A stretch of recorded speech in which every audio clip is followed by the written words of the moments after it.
স্মরণীয় বরণীয় পূজনীয় মাননীয় শ্রদ্ধেয় ভদ্র মহোদয়গণ, আমার স্মরণীয়া বরণীয়া পূজনীয়া মাননীয়া শ্রদ্ধেয়া জননী সকল, সর্বপ্রথম আপনারা এই অধমের ভক্তি পূর্ণ নমস্কার গ্রহণ করুন।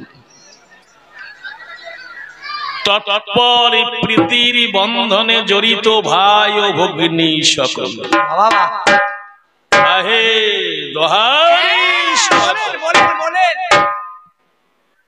মহাজন একটা কলম দিয়েছেন, রণজিতং ন সুরঞ্চ বিদ্যায়াং ন পণ্ডিতং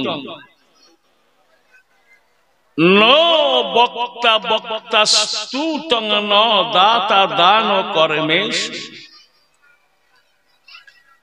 10-20টা যুদ্ধে জয় করলে তাকে বীর বলা যায় না। 10-20 খানা গ্রন্থ মুখস্থ করলে তাকে পণ্ডিত বা বিদ্বান বলা যায় না। বক বক বক বক করে বকলে তাকে বক্তা বলা যায় না। 10-20 লাখ টাকা দান করলেও তাকে দাতা বলা যায় না।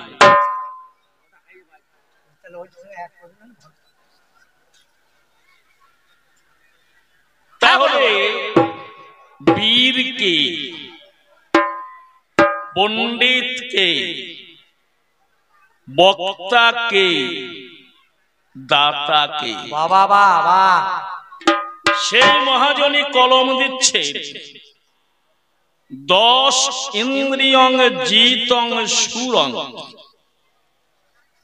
যে 10টা ইন্দ্রিয়কে জয় করতে পেরেছে সে একটা বীর।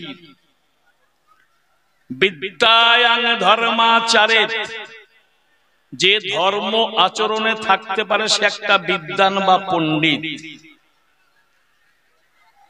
সত্যবাদী ভবেদ বক্তা, যে একটা কথা বলে কিন্তু কথাটা সত্য, সে একজন বক্তা। দাতা পরহিতে রত, যে সব সময় পরের হিত কামনায় ব্যস্ত থাকে সে একজন দাতা। আমি প্রথম পাল্লায়, প্রথম ভূমিকায় আপনাদের নির্দেশ মতো ধর্ম সেজে যায়। আমি কিন্তু ধর্ম নই বাবা, আমার গলায় তুলসী কাঠের মালাও নাই, কপালে তিলকও নাই, চৈতন্যে গীতও নাই, নাকি বলুন? তবু আজ ধর্ম কেন? আপনারা সাজিয়ে দিয়েছেন তাই আমি ধর্ম 6 ঘন্টার জন্য হয়েছি, নাকি? প্রথম পাল্লায়, প্রথম ভূমিকায় আপনাদের নির্দেশ মতো আমি ধর্ম সেজে যাই। বিপক্ষ অধর্ম ভাইকে লক্ষ্য করে করেছিলাম কয়েক গুটি জিজ্ঞাসা, মিটাইতে মনের আশা, দাঁড়াইয়েই 10-এরই দরবার। আমি জিজ্ঞাসা করেছিলাম কি, আগে সেই কথাটাই ধরে দেখি। বললাম, বলো বলো অধর্ম ভয় মোরে, প্রত্যেকের তো একটা নির্দিষ্ট ঠিকানা আছে, তোমার ঠিকানাটা কি আমার কাছে একটু বলবে দয়া করে, নাকি? প্রথম জিজ্ঞাসা ছিল। উত্তর পেয়েছেন নাকি? যা পেয়েছেন পেয়েছেন, না পেয়েছেন না পেয়েছেন, ও নিয়ে সমালোচনা করা যাবে না। মানে পিছনে পড়ে থাকলে হবে না, একটু আগিয়ে যেতে হবে, নাকি বলুন? ওকে আমি 4টি জিজ্ঞেস করেছিলাম, তোমার ঠিকানা কি, তোমার নামের গ্রন্থ কি, তোমাকে সবাই বিশ্বাসকে ভালোবাসে না কেন, গোপনে তোমাকে রাখতে হয় কেন, আর তোমাকে যদি কেউ আশ্রয় করে তার পরিণতিটা নাকি? যাই হোক, উনি যা পেরেছেন আপনাদের দরবারে প্রদান করেছেন। আপনাদের ভালো হলে আপনারা গ্রহণ করবেন, আর ভালো না হলে আস্থা করে ফেলে দেবেন। ও নিয়ে আমার দেখারও দরকার নাই, ও নিয়ে সমালোচনা করে সময় নষ্ট করারও দরকার নাই। উনি প্রথম পাল্লাতে দাঁড়িয়ে আরম্ভ করেছে, তুমি যে বললে তোমার মন্দিরটা তোমার বাড়ি, মন্দিরে ধর্ম আছে তো? আরে আমার বাড়িতে আমি থাকি আর না থাকি, বাড়িটা তো আমার নাকি? কবিগান খুব যুক্তির জিনিস। বাড়িতে আমি থাকি আর না থাকি, বাড়িটা তো আমার নাকি? আমার নামে রেকর্ড, আমার নামে দলিল, আমার নামে পর্চা, আমি স্বগত সনদ পান। আমার শিশু একটা বাড়ি আছে, সামান্য একটু বাড়ি হয়েছে বাবা, ছিল না একটা কুড়িয়ে ছিল, ঠাকুরের কৃপায় একটু হয়েছে বসে থাকা বা শুয়ে থাকার মতো জায়গা। তা আমি কিন্তু বাড়িতে নাই, তাহলে আমার বাড়িটা নাই? কেউ যদি যাই বলবে না ওটা আমার বাড়ি, না ওর বাড়ি বলবে? কার বাড়ি বলবে? আগে এই বাড়িটা কার গো? বলে ওই কবিয়াল সনদ পানের বাড়ি গো, বলবে না? তাহলে আমি বাড়িতে থাকি আর না থাকি, বাড়িটা তো আমার আছে নাকি রে পাগলা? আর তোর বাড়িটা কোথায় সেইটাই জিজ্ঞেস করেছিলাম। বলছে তোমার বাড়িতে ধর্ম নাই। কেন নাই? মা কালীর পুজো হচ্ছে, 64টা পাটা বাঁধা আছে। আচ্ছা পাটা বাঁধা থাকে ধর্ম চলে যায় নাকি? যায়? হ্যাঁ কি না বলুন কেন? আরে ভয় কি বলেন, ভয় কি? পাটা বাঁধা থাকলে ধর্ম চলে যাবে? পাগলা কোথাকার। যা জানুন তিং তা করন তিং, যা না জানুন তিং তা যদি করন তিং, তা উপর বুকু ঠ্যাং তুলিয়া ফরফরিয়া মরন তিং। একটা বাঁশ গাছে দুটো পাখি বসে আছে, একটা মাছরাঙা পাখি আর একটা কাক পাখি, বুঝলেন? মাছরাঙা স্বভাব জলে পড়ে মাছ ধরে খেয়ে উদর পূরণ করা। ও মাছ দেখছে, ঝপ করে পড়ছে, ধরছে আর খেচ্ছে। আর কাকটা দেখে দেখে বড় হিংসে হয়েছে, বলছি বাহ এ তো দারুণ স্বাধীন ব্যবসা বাবু। ঝপ করে পড়ছে, মাছ ধরছে, খেচ্ছে, পেট ভরছে, চলে যাচ্ছে। কেউ হাত করছে না, হুশ করছে না, তীর মারছে না, ঢিল মারছে না, আয়না দেখাইছে না। আর আমি যার বাড়িতে রুটি আনতে যাবো, দুটো ভাত হাত ঢিল মারবে না, আয়না দেখাবে, হুশ করবে, তীর মারবে। শালা আজ থেকে আর ওই পরাধীনের ব্যবসা করবো না, এর মতো স্বাধীন ব্যবসা করবো। জলে পড়বো, মাছ ধরবো, খাবো, বাড়ি চলে যাবো। মাছ ধরে খাবো, বাড়ি যাবো ভাবলে তো হবে না, আগে মাছ ধরার কৌশলটা জানতে হবে। মাছ ধরার কৌশল মাছরাঙা পাখি জানে, পড়বে কিন্তু জল লাগবে না পাখাতে।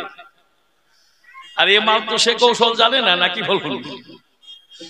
ওই একটা মাছ এমনি করে নড়ছে, দেখছি একটা খাইলে পেট ভরবে, বাসের ডকা থেকে ঝপাং করে ধরতে গিয়েছে, আর জল দিয়ে পুকুর থাকলি। আমার ভাইয়ের অবস্থা হয়ে গিয়েছে ঠিক তাই। পাগলা রে, ধর্ম মন্দিরের সামনে পাঠা বাঁধা থাকলে বা পাঠা বলি দিয়ে আদা রসুন পেঁয়াজ দিয়ে ব্যক্তি ঝোল করে খেলিয়ে ধর্ম যায় না। মহাজন কলম দিয়েছে, জীব মেরে জীবের আহার। একটা জীবকে জীবন ধারণ করতে গেলে আর একটা জীবকে মারতে হবে। এমন একটা লোক হাত তুলুন যে জীব না মেরে আমি জীবন ধারণ করতে পারবো? তোলেন, ভয় নাই, তোলেন দেখি। পারবে? কেউ পারবে না বাবা। জীব হত্যা প্রত্যেককেই করতে হবে। তাহলে আহারের জন্য যদি কেউ জীব হত্যা করে, তাতে কোনো পাপ বা অধর্ম হয় না, এটা ভগবান ছাড় দিয়ে দিয়েছে। এখানে মুসলমান ধর্মের লোক কেউ আছেন নাকি? আছে? যদি থাকে বলবো, না থাকলে বলবো না, নাকি বলবো? নাই তো? আছে? নাই। ও নাই, তাহলে বলার দরকার নাই।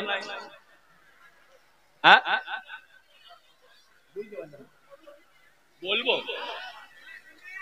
দেখবেন মুসলমান ধর্মে যে কোনো জীব জন্তু জানোয়ার যদি খেতে হয় তাহলে জবাই দিতে হয়, হয় না? তাহলে সব জিনিসকে জবাই দিতে হয়। মাছকে জবাই দেয় মুসলমানরা? বলেন বলেন। মুসলমান তো মাছ আমরা যেমন করে কাটি, ওরাও তেমন করে কাটে না? তাহলে মাছের বেলায় জবাই দিতে হয় না কেন? মানে ওটো ছাড় দিয়ে দিয়েছে আল্লাহ। তবে ছাড় দিয়েছে জানেন? ওদের ধর্মে নূহ নামে একটা নবী ছিল। যখন প্রাকৃতিক দুর্যোগের দ্বারা বিশ্ব ধ্বংসের পথে আল্লাহ তাআলা নূহকে এসে বললেন, নূহ, এ বিশ্ব ধ্বংস হয়ে যাবে, বিশ্ব রক্ষা করার দায়িত্ব তোমাকে নিতে হবে। বলে কি করে নেব? আমি একটা বিরাট নৌকা তুমি তৈরি করে দিচ্ছি, এই নৌকায় প্রত্যেকটা জীবকে জোড়া জোড়া করে তুলে রেখে দাও। আল্লাহ তাআলার কথায় নূহ নবী প্রত্যেকটা জীবকে জোড়া জোড়া করে তুলে রেখে দেওয়ার পর হঠাৎ করে প্রাকৃতিক দুর্যোগের দ্বারা গোটা বিশ্বখানা ভাসিয়ে দিল, ডুবিয়ে দিল। আর এই নৌকার মধ্যে যে মাল কোটা ছিল সেই কোটাই বেঁচে আছে। জলের মধ্যে খাবার নাই, খাদ্য নাই, খাবে কি করিয়ে? তখন ওই জলের মাছ খেতে হবে, জবাই দেওয়ার মাল কিছু নাই। আল্লাহ তাআলাকে বললো, আল্লাহ তাআলা বললে এটা তোদের ছাড় দেওয়া থাকলো, ও জবাই না দিলেও খেতে পারবে। বুঝতে পারছেন? সেই দিন থেকে যেমন নূহ নবীকে ছাড় দিয়েছে, মাছটা জবাই না দিলে খাওয়া হয়, আমাদেরও ভগবান তেমনি ছাড় দিয়েছে। জীবন ধারণের জন্য যদি কোনো জীব হত্যা করা হয়, তাতে কোনো অধর্ম হয় না, হইতে পারে না। মায়ের সামনে যে পাঁঠাগুলো বলি দেওয়া হয়, এগুলো আমাদের জীবন ধারণের জন্য। গোটা প্রকৃতিটা হচ্ছে মায়ের। কারোর কাছে কোনো জিনিস নিতে গেলে তার অনুমতি নিয়ে তবে তাকে গ্রহণ করলে সেটা, নাকি বলুন? আমরা মায়ের পূজায় পাঁঠাগুলোকে নিয়ে এসে মাকে বলি, মা, এই পাঁঠাগুলো কেটে আমরা খেয়ে জীবন ধারণ করব। মাকে অনুমতি নিয়ে মায়ের কাছে বলে দিয়ে বাড়ি গিয়ে ঝোল করে খাইব, নাকি বলবো? এতে অধর্ম নাই ভাই, এতে পাপ না। বলছে সত্য যুগে নারায়ণ সে অধর্ম করেছে। কি করে? না তুলসীর সতীত্ব হরণ করে। না রে পাগলা, তুই তলায় হাত দিয়ে দেখিস না। এর মতো একটা ছেলে রাস্তায় দাঁড়িয়ে আছে, আর একটা ওসি সেই পাড়াতে মোরগ কিনতে গেছে, বুঝলেন? জিজ্ঞেস করছে, পার্থ, কিসার তোমাদের পাড়ায় মোরগ বিক্রি নাই? বলে মেলা। বলে কত বড় হবে? তাহলে এতনা বড় হবে। হারামজাদা, মোরগ কত বড়? তলায় হাত তো দিতে ভুলে গেছি, এতনা বড় হবে। ভাই তুমি তলায় হাত দিয়ে দেখো নাই। নারায়ণ অধর্ম করে নাই, নারায়ণ ধর্ম করার জন্যই তুলসীর সতীত্ব হরণ করেছে। কোন ধর্ম? সত্য রক্ষার ধর্ম। কোন সত্য? যেদিন শঙ্খচূড় দৈত্য দেবাদিদেব মহাদেবের তপস্যা করে বর চাইছে আমাকে অমর করতে হবে। ভোলানাথ বলছে এটা হচ্ছে মর জগৎ, এখানে কেউ অমর হয় না বাবা। জন্মিলেই মরিতে হবে, অমর কেউ নাহি রবে এই ধরাধামে। এখানে যার জন্ম হবে তার মৃত্যু হবেই হবে। তবে তোমাকে প্রকারান্তে অমর করতে পারি। বলে কিভাবে? বলে তোমার বোর সতীত্ব যতদিন থাকবে ততদিন তোমাকে কেউ মারতে পারবে না। বলে এইটা পেলেই যথেষ্ট, আর দরকার নাই। ভোলার কাছে বর নিয়ে হো করে হাসতে হাসতে আনন্দ করতে করতে শঙ্খচূড় দৈত্য বাড়ি আসছে। শঙ্খচূড় দৈত্য যখন বাড়ি এলো আনন্দ করতে করতে, তুলসী বলছে স্বামী, বলে কি? বলে তোমার আজ এত আনন্দ গানে? বলে একটা মহাবস্তু ধন লাভ করেছি ভোলার কাছে। বলে কি ধন? বলে প্রকারান্তে আমি অমর হয়েছি। বলে কিভাবে? বলে যতদিন তোমার সতীত্ব থাকবে ততদিন আমাকে কেউ মারতে পারবে না। মেয়েটা খুব বুদ্ধিমতী। মেয়েটা চিন্তা করে দেখলো আমার সতীত্বও একদিন যাবে, আমার স্বামীটাও একদিন মরবে। মানে এখানে যার জন্ম হয়েছে তার মরণ আছে, তাহলে স্বামীকেও মরতে হবে আর আমার সতীত্বটাকেও যেতে। তখন মেয়েটা মনে মনে চিন্তা করলো সতীত্ব যদি যায় যেন সতের হাতেই, নাকি বাবা। সেই দিন থেকে তুলসী গোবিন্দের সাধনায় বসলেন। তপস্যা করতে করতে কাঁদতে কাঁদতে কাঁদতে কাঁদতে গোবিন্দের মনকে গলিয়ে ফেললেন। গোবিন্দ সামনে এসে দাঁড়িয়ে বলল, বলো মা, তুমি আমাকে কেঁদে কেঁদে প্রার্থনা করছো, দরকারটা কি? বলে আমার একটাই দরকার স্বামী। বলে কি? বলে আমার স্বামী ভোলার কাছে বর পেয়েছে, যতদিন আমার সতীত্ব থাকবে ততদিন আমার স্বামী মরবে না। তাহলে এই জগৎটা তো মর জগৎ, আমার স্বামীকেও মরতে হবে, আমার সতীত্বটাকেও যেতে হবে ভোলার কথা রক্ষা করতে গেলে। আপনার কাছে বিনীত প্রার্থনা, আমার স্বামীর যেদিন মৃত্যু দিবস হবে সেদিন এই দায়িত্বটা যেন আপনি গ্রহণ করেন ঠাকুর। বাবা, ভক্ত বঞ্চা কল্পতরু প্রভু ভগবান যুগে যুগে রক্ষা করেন ভক্তগণের মান। ভক্তই আমার মাতা পিতা, ভক্তই আমার গুরু, ভক্ত জনে নামে রেখেছে বাঞ্ছা কল্পতরু। ভক্তের সুখে সুখী আমি, ভক্তের দুঃখে দুঃখী, ভক্তের জন্য কলঙ্কের কালি নিজের গায়ে। এটা আমার গোবিন্দ বলেছে ভাই। সেদিন ওই তুলসী ভক্তার জন্যে গোবিন্দ কলঙ্কের কালি গায়ে মেখে সেদিন তুলসীর ঘরে গিয়েছে তার সতীত্ব হরণ করতে। অধর্ম করতে যায় নাই, ধর্ম করতে প্রতিশ্রুতি দিয়েছে রক্ষা করতে, নাকি বলবো? কথা দিয়ে কথা পালনের নাম হচ্ছে ধর্ম, বাক্য দিয়ে বাক্য রক্ষার নাম হচ্ছে ধর্ম, ধরে রাখার নাম হচ্ছে ধর্ম।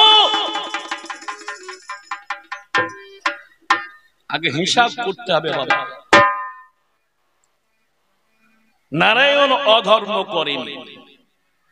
আপনি আমাকে নিমন্ত্রণ দিয়েছেন 10 বছর আগে, তারপর আমি নিমন্ত্রণ রক্ষা করতে 10 বছর পরে আসছে, আপনার নিমন্ত্রণের কথা মনে নাই। আমাকে দেখলো, এই তোমাকে কি আসতে বললো? আপনি অপমান করছেন, করতে পারেন আপনার মনে নাই বলি। কিন্তু আমি তো ভুল করতে পারি না, নাকি বলুন? আমি নিমন্ত্রণ গ্রহণ করেছি, নিমন্ত্রণ রক্ষা করতে হবে। তাহলে নারায়ণকে নিমন্ত্রণ তুলসী দিয়েছে, নারায়ণ নিমন্ত্রণ রক্ষা করতে এসেছে। তুলসী যেদিন নিমন্ত্রণ দিয়েছে সেদিন মনে ছিল, আর যেদিন রক্ষা করতে এসেছে সেদিন তুলসীর সেই নিমন্ত্রণের কথা আর মনে নাই। বাবা, মায়ায় পড়ে তখন নারায়ণকে বলছে, আমি তোমাকে অভিশাপ দেব। নারায়ণ বারবার মনে করানোর জন্য বলছে, তুলসী তুমি আমাকে অভিশাপ দিও না, আমি তোমাকে বর দিচ্ছি, তোমার অঙ্গ থেকে তুলসী বৃক্ষের জন্ম হবে, এই বৃক্ষের পাতা সর্বদেবতার পূজায় লাগবে। তুলসী বলছে না, আমি চাই না। বলছে আরো বর দিচ্ছি, তোমার অঙ্গ থেকে যে তুলসী বৃক্ষের জন্ম হবে এই তুলসী বৃক্ষের মঞ্জরি সর্বদেবতার ভোগে লাগবে। বলছে না, আমি চাই না। বলছে আরো বর দিচ্ছি, তোমার অঙ্গ থেকে যে তুলসী বৃক্ষের জন্ম হবে এই তুলসী অঙ্গ থেকে জপমালা তৈরি হবে, বৈষ্ণবের দল নিত্য নিত্য এই মালা জপ করবে, নাকি বলবে? ভালো করে লক্ষ্য করে দেখো ভাই, যদি কারখানাটা অধর্মের হইতো তাহলে ধর্মের মাল বেরিয়ে আসতো না? আসতো?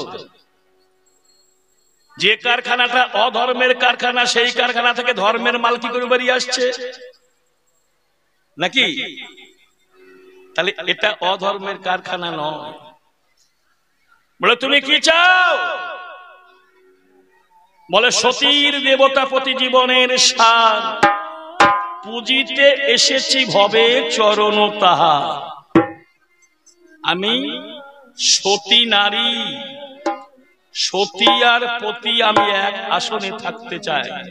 বলে তথাস্তু, তোমার অঙ্গ থেকে তুলসী বৃক্ষের জন্ম হবে, আর তোমার স্বামী শঙ্খচূড়ের অঙ্গ থেকে শঙ্খের সৃষ্টি হবে। এই শঙ্খ সব দেবতার পূজা করার পর পূজা অন্তে যখন ভক্তের দল শঙ্খ রাখবে তখন তার নিচে তুলসী, উপরে তুলসী, আর মাঝখানে শঙ্খ থাকবে যত্ন করে। বাবা, তাহলে এখানে অধর্ম আছে বাবা? এ গান শুনছি থাক বাবা, ওই আসল সত্তা। বলছে ত্রেতা যুগে তোমাদের যে রামায়ণ ধর্মগ্রন্থ বলছো, ওটা ধর্মগ্রন্থ নাকি? ওটা অধর্ম গ্রন্থ, মানে একটা অধার্মিক গ্রন্থটা লিখেছে। অধার্মিককে চ্যবন মুনির পুত্র দস্যু রত্নাকর। কবিগান খুব বিচারের জিনিস। আপনারা বলুন তো বাবা, যতদিন পর্যন্ত অধর্মের পথে ছিল ততদিন রামায়ণ লিখতে পেরেছে? তখন বললেন না, যখন বলছে আরে ভয়ে বলে নাই গো। যত মত তত পথ বললে হবে না, পথটা দেখতে হবে কাঁটা পড়ে আছে না খোঁজ পড়ে আছে, দেখে তো হাঁটতে হবে নাকি? যতদিন তোমার পথে ওই লোকটা ছিল ততদিন তার দ্বারা একটা সৎকর্ম হয় নাই পাগল। যেদিন থেকে ধর্মের পথ অবলম্বন করেছে, ব্রহ্মার কাছে যেদিন থেকেই রাম মন্ত্র কানে পেয়েছে, নাকি বলুন, এই রাম মন্ত্র জপ করতে করতে অধর্মের দেহটার উই পোকাতে খেয়ে শেষ করে দিয়েছে। যে একটা ধর্মের দেহ তৈরি হয়েছে। ধর্মের দেহ তৈরি হওয়ার পর তার মধ্যে ধর্ম ভাব জাগ্রত হয়েছে। যে লোকটা সারা জীবন খুন করলো আর সেই লোকটার কোলে একটা পাখি মরে পড়ল বলে তার দুঃখ শোক হয়ে গেল, নাকি বলবো? কবিগান খুব ভাবের জিনিস। রত্নাকর সেদিন ছিল, আজ নাই নাকি? আজকেও রত্নাকর আছে বাবা। আমরা প্রত্যেকেই এক একটা রত্নাকর। রত্নের আকর রত্নাকর। মহারত্ন ধন দিয়ে গোবিন্দ আমাদেরকে এই জগতে পাঠিয়ে দিয়েছিল বাবা, নাকি দেয় নাই? কিন্তু আমরা সেই রত্নগুলা রাখতে পারি না। টুটি টিপে হৃদয়ের ঘাটে গিয়ে প্রত্যেক দিন বাবা নাকি বলুন খুন করছি না। যেদিন এসে আমার কৃপা হচ্ছে, গোবিন্দের সদ্গুরু এসে দর্শন দিয়ে ওই রাস্তাটা দেখিয়ে দিচ্ছে, যেদিন থেকে খুন বন্ধ হচ্ছে, যেদিন থেকে মনের পরিবর্তন হচ্ছে, ধর্মভাব জাগরিত হচ্ছে, ধরে রাখার ভাব জাগরিত হচ্ছে, সেই দিন থেকে মানুষের জীবনে শান্তি, আনন্দ, প্রেম, প্রীতি, ভালোবাসা, নাকি? লেকচারে অধিক কথা ভালো লাগে না, না গো। তাই একটা ছোট্ট পারা গল্প বলে সুর পাঁচালির ছন্দে ধর্ম জিনিসটা কি, ধর্মের দ্বারাই জগতের হয় কি, ধর্ম জগৎকে দিয়েছে কি, আপনাদেরকে বিতং বিতং করে বুঝিয়ে প্রথম দ্বিতীয় পালা সার। আগে কিছু বলছেন নাকি? ভালো মন্দর বিচার এখন আমাদের পরে হবে। এর মতো একটা ছেলে সকাল্লা খুব, কিন্তু পুঁজিটা কম। এটা কিনবো ওটা কিনবো সব খুব, কিন্তু পুঁজি না এখানে। একটা বড় লোকের মেয়েকে বিয়ে করেছে। ভালো। বিয়ে করার পর ওর মোটর সাইকেলে চড়ার খুব শখ হয়েছে, কিন্তু কিনতে পারছে না। বউটাকে বলছে, এবার যখন বাবার বাড়ি যাবি তোর বাবাকে বলবি যেন আমাকে মোটর সাইকেল কিনে দেয়। যদি কিনে দেয় তাহলে তোকে তোর বাবার বাড়ি থেকে নিয়ে আসবো, যদি না দেয় তাহলে তোকে বাবার বাড়িতে রেখে দেবো, আর তোকে আবার বাড়ি হয় না। বউটা কথা শুনেছে, শুনে বাড়ি গিয়ে বাবাকে সব কথা বলেছে, দেখো বাবা তুমি এমন ছেলের সঙ্গে আমার বিয়ে দিয়েছো, ওর একটা কিছু কেনার ক্ষমতা নাই, মোটর সাইকেল চড়ার বড় শখ হয়েছে, আমাকে বলেছে যদি তোর বাবা একটা মোটর সাইকেল কিনে দেয় তাহলে তুই আমার বাড়ি আসবি, নইলে আসবি না। তা দেখো তোমাকে তুমি যদি মনে করো তোমার মেয়েকে তার স্বামীর ভাত খাওয়াবে, তাহলে একটা মোটর সাইকেল কিনে দিও, যদি বলো ভাত খাওয়াবো না তাহলে কিনে দিতে হবে না। বাবা কি বলুন কোনো মেয়েকে ভাত না খাইয়ে রাখতে পারে? বলে বেশ মা বেশ, একটা মোটর সাইকেলই তো নেবে, কিনে দেবো যা। মেয়েকে কথা দিয়ে কিনতে কিনতে প্রায় শীতকাল, মানে মাঘ মাস পড়ে গিয়েছে। শীতকালের সময় একটা মোটর সাইকেল জামাইকে কিনে দিয়েছে। মোটর সাইকেল নিয়ে জামাই বাড়ি এসেছে, এসে শিখছে মোটর সাইকেল নিয়ে কিছুদিন ঘুরে ঘুরে শিখছে আর কি। শেখার পর বলছে গো মোটর সাইকেল তো খুব লিগে, এবার চৈরি বাবাকে দেখে এসো, তুমি চালাইতে পারো সেটা, এবার যাও মোটর সাইকেল শ্বশুর ভাই যাও। তা তো দেখতে হবে বাবু, যখন মোটর সাইকেল কিনে না দিলে হবে। হঠাৎ ঠিক করলে মোটর সাইকেল শ্বশুর বাড়ি যাবে। কিন্তু শীতের দিনে মোটর সাইকেল চাইতে গেলে শীতের পোশাকের দরকার আছে। শীতের ভালো পোশাক তো বাড়িতে না, মোটর সাইকেলে যাবে। বহুদিনের একটা কোট কেনা আছে, কোটের কিন্তু বোতামের ঘাটতি গুলো বড় হয়ে গেছে, ঢিল ঢিল ভাব। সেই কোটটা পরে মোটর সাইকেল চেপে চালাইছে মাল। এবার চেপে চালাইছে, যত চালাইছে পিক আপ বাড়াইছে, মানে মজা লাগে ভালো আর কি। আর যেই পিক আপ বাড়াইছে অমনি কোটের বোতাম খসে ফস করে সরিয়ে দিয়েছে, হাওয়া লাগছে, শীত লাগছে, আবার নামছে, নামে আবার বোতাম গুলো লাগাইছে, আবার খানিক যাওয়ার পর আবার বোতাম খসে দিয়েছে, বারবার খসে যাওয়ার পর খুব রাগ হয়ে গেছে। দাঁড়াতো বলি মোটর সাইকেল থেকে নেমেছে, বুঝলেন, নেমে কোটটাকে খুলিয়েছে, খুলিয়ে সামনের কোটটা পিছন দিকে করে পেছনে বোতাম গুলো লাগিয়ে দিয়ে, তাহলে এইবার কত খুলতে পারিস খোল দেখি। কোটটা ঘুরিয়ে দিয়ে পিছনে লাগিয়ে দিয়ে এবার মোটর সাইকেল চালাইতে আরম্ভ করেছে। এইবার চালাইছে আর পিক আপ বাড়াইছে, আর বলছে শালা খুব হাওয়া দিয়ে আমার কোট খুলছে না, খোলো। এই খোলো করছে আর পিক আপ বাড়াইছে, খোলো করছে আর পিক আপ বাড়াইছে। বাড়াইতে বাড়াইতে হাই স্পিড হয়ে গেছে, সামনে একটা বাম্পার খেল নাই, শালা বাম্পারে গিয়ে ঝাড়াম করে মাল ধাক্কা মেরে একেবারে। পাশে কতগুলো যুবক ছিল, ধর সফল ছুটতে ছুটতে ছেলেগুলো গিয়েছে, গিয়ে দেখছে মোটর সাইকেল এক জায়গায় পড়েছে, মাল। কালকে আমরা যখন গান করি বাড়াইছিলাম রাস্তায় এরকম অবস্থা হয়েছিল, মোটর সাইকেল একদিকে পড়ে আছে আর মাল একদিকে পড়ে আছে, বুঝলেন। দেখ দেখ ছেলেটার অবস্থা কেমন দেখ। তখন তাড়াতাড়ি গিয়ে ছেলেটাকে শরীর শুইয়ে দিয়ে দেখছে ছেলেটার বিরাট ব্যাপার হয়ে গেল। কি হয়েছে বলছে, মাটিতে পড়িয়ে সামনের মাথাটা ঘুরিয়ে পেছন দিকে হয়ে গেছে। ওদের মধ্যে যে একটু বুদ্ধিমান বলছে, রে এই রক্ত গরম থাকতে থাকতে মাথাটা ঘুরিয়ে দেন, ছেলেটাকে বাঁচানো যাবে না। একজন আগে পিকে পাটা মেরে মাথা যায় ঘুরিয়ে দিচ্ছে, আর বলছে ওরে আমার মাথা ঘরে নাই, কোট ঘুরিয়ে গিয়েছে। আজ আমার এই ভাইয়ের অবস্থা যে ঠিক তাই, ওর মাথা ঘোরা নাই, কোটটা ঘুরে গিয়েছে, যার জন্য মা ছেলের আজ অ্যাক্সিডেন্ট হয়ে পড়ে আছে। তাই আমি ছড়ার পালা খান্ত করি, পাঁচালির ভাবটি ধরি, আপনারা সুবিচারিত বিজ্ঞজন একবার ধর্মের প্রতি রেখে বল, খুলে ওই চন্দনন হরিণ ধরে দেবেন।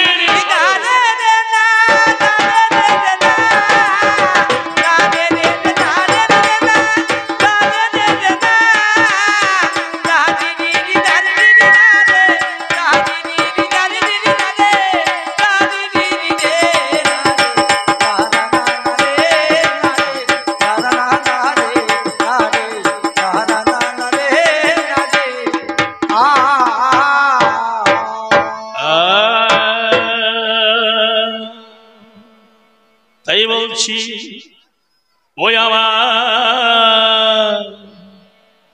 আমার ভাইয়া জীবনে রে,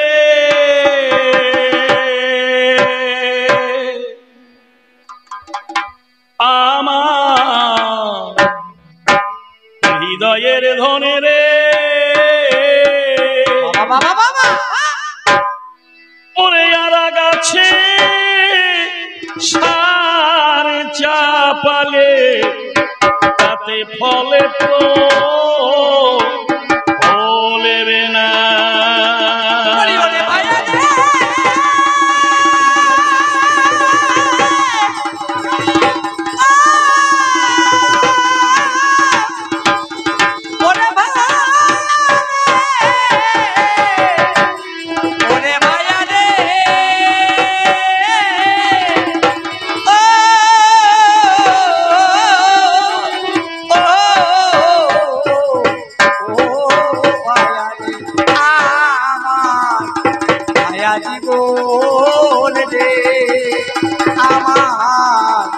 প্রাণের ধরে ওই ওরে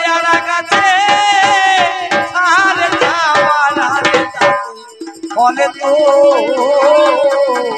বলি